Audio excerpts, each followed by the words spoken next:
Hey everybody, Bart Matson here at MotorcycleUSA.com, and we're testing the Vespa GTS 250. It's actually a replacement for the popular GTS 200. It's been around for a couple years now. It was Vespa's largest displacement scooter, although they've just barely released a 300 version. As you can see, the GTS 250 has the trademark Vespa styling, which includes the sheet metal frame, but it's what's on the inside that counts with the 250.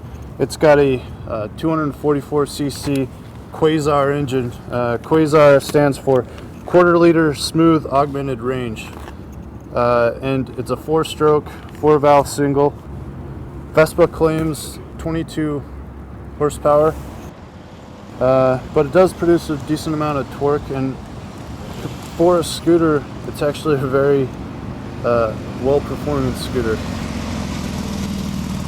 You know, when you pull it up at a red light and it turns green, you're still going to get way ahead of the four-wheelers out there, which makes it really advantageous in commuting, which is what really this is kind of built for.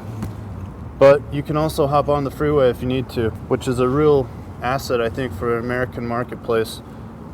As far as the suspension goes, it's got an interesting front. It's a single arm with a single shock.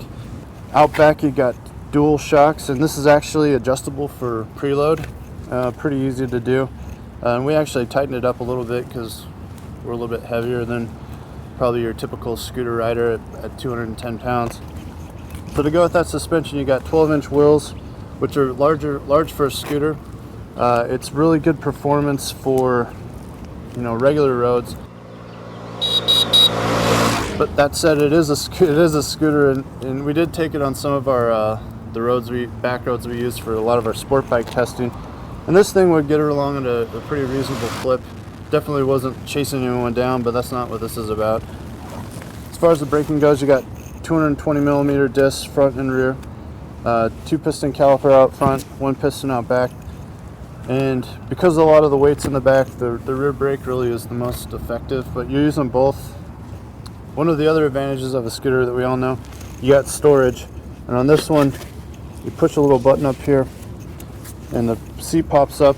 You got a pretty decent amount of storage. Unfortunately, you can't put in a full face helmet. We tried and tried. It won't fit in there.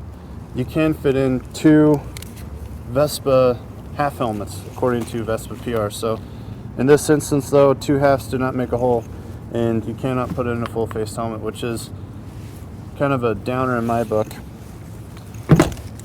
One thing that is cool though, you got a little glove compartment up here. You can put in sunglasses and riding gloves and, you know, your registration, all that good stuff. All told, we've been riding this thing pretty steady. We've been commuting on it for 2 months now, 500 miles, and it's actually a lot of fun to ride. You know, you're not going to save a ton of money with this thing. As far as gas goes, you get 59 miles a gallon, which is still really good.